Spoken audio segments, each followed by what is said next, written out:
Hey, it's Baz, dad, filmmaker, and the guy behind 20 Minute Gamer. Today, I'm playing Castlevania Symphony of the Night on the original PlayStation. Back when this came out, it was absolutely everywhere. It was hugely popular with fans of gothic action and Metroidvania-style gameplay. Weirdly though, I've never really played it. I only really dipped into the series years later with Lords of Shadow on the Xbox 360, which I actually really enjoyed. But I know that's a very different beast from this one, so I wanted to finally go back and see what all the fuss was about.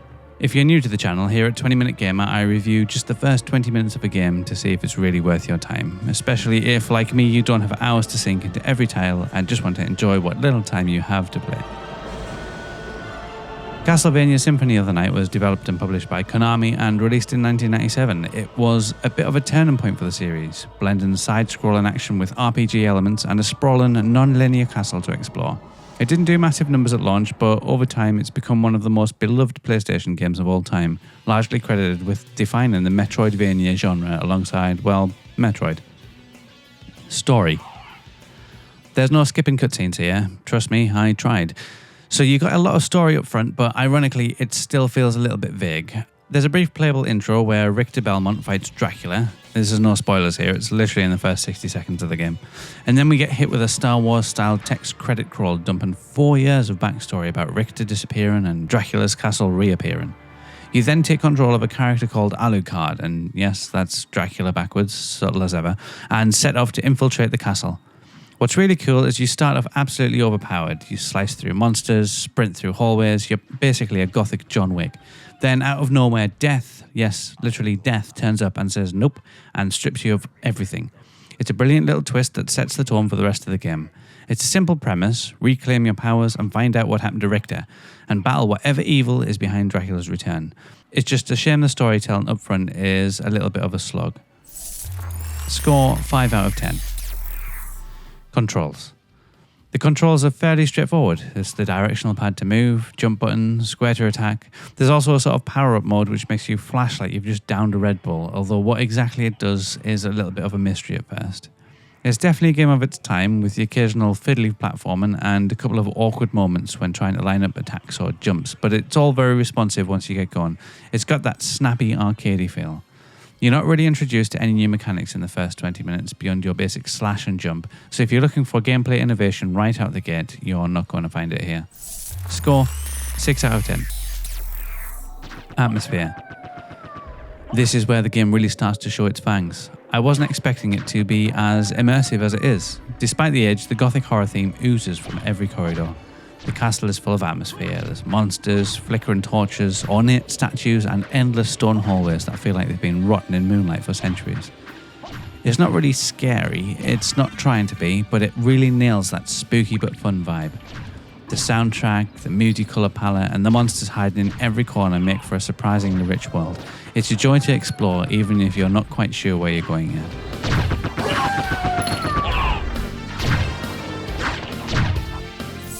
Score 8 out of 10. Music and sound. First up, the voice acting is absolute chaos, and I mean that in the best possible way. Alucard and Dracula sound like they're in a high school drama club, and the dialogue is delivered with all the subtlety of a hammer through stained glass. It's glorious. We've all heard these lines quoted so many times online, and they're just as cheesy as I had hoped. What is a man? A miserable little pile of secrets. But enough talk! Have at you! The environmental sounds are subtle but effective. There's wind howling through corridors, eerie echoes from the stone walls, and the occasional grunt of a monster being cut in half. But the music is the real standout here. Catchy, dramatic, and layered, it shifts depending on where you are or how strong you are.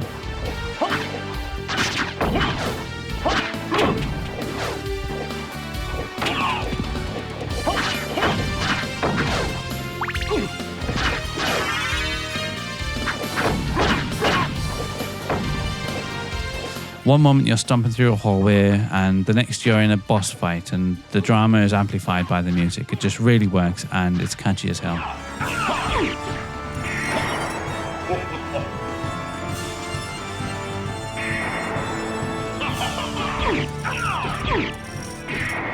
Score 8 out of 10.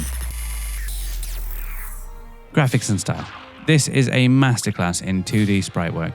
Every inch of the castle looks hand-painted, with intricate backgrounds, gothic flourishes, and a colour palette that screams vampire drama. You've got rich reds, deep blacks, soft greys, all doing heavy lifting to create a nice mood. The 2.5D effects are surprisingly ambitious too. In one of the opening scenes, Alucard dashes through a forest up to a drawbridge, and the parallax effects on the forest are amazing. It adds a hell of a lot of depth, and it just gives this real sense of cinematic spectacle. Then you've got Dracula's boss fight with its crazy 3D vortex background, and these little floating objects that seem rendered in full 3D. It was almost like the heart of the castle. It all just works so well together as a package, and it's technically and visually really impressive still to this day. No, it cannot be!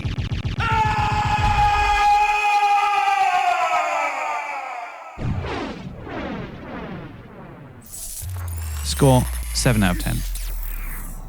Gameplay.